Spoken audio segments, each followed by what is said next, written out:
Once you've defined a database connection, you're ready to retrieve data from your MySQL database. Dreamweaver makes it easy to build simple SQL statements to do this work for you. SQL stands for Structured Query Language, and it's the standard language that's used to communicate with the database from any application environment. To get started with SQL, open any PHP file. I'm working with the file simpleRs.php, which you'll find in the root folder of this site. In the Bindings panel, there's a plus button that lets you create what Dreamweaver refers to as a binding. A binding is a definition of dynamic data. I'll click the plus button and choose Record Set Query. The Record Set dialog box has two modes, Simple and Advanced.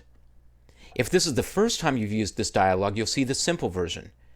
You enter the name of the record set, select a connection, choose a table in that database, and then supply other parameters. There's a button labeled Advanced, and when you click that, you're taken to the advanced version of the record set dialog. I'm going to start with the simple version. You can name your record set anything you want. I typically prefix my record sets with the characters RS.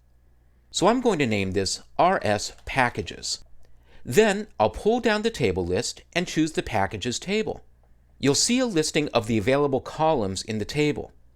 If you leave the column selection set to all, that means you're retrieving all of the columns in the entire table.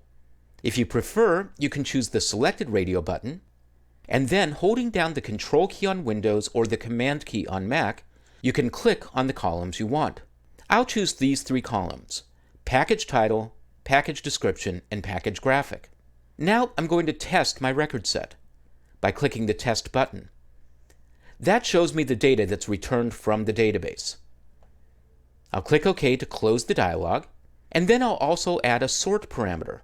I'll pull down the sort list and choose Package Title, and then I'll leave the second option set to Ascending.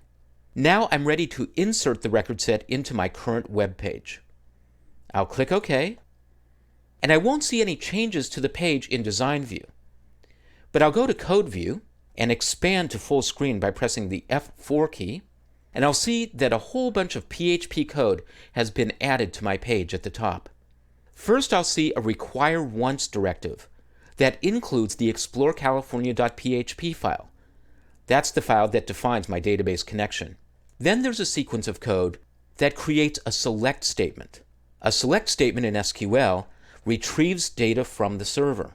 This select statement is retrieving the three selected columns, Package Title, Package Description, and Package Graphic, from the Packages table.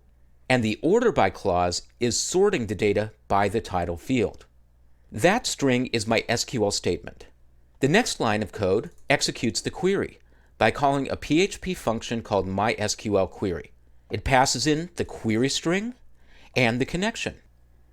This little bit of code, starting with the phrase or die, means that if the query doesn't work for some reason, then the PHP page should be terminated.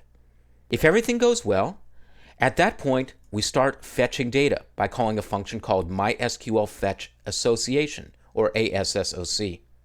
And finally, a variable named TotalRowsRsPackages is created, which is based on the function MySQLNumRows. We're passing in the record set and getting back the total number of rows in the record set.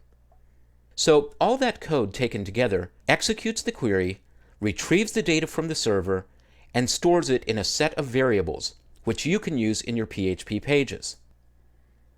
I'll show you how to display the data in various ways in some other exercises, but I'll also point out one last bit of code that's placed at the bottom of the page and is very important. It's called MySQL free result.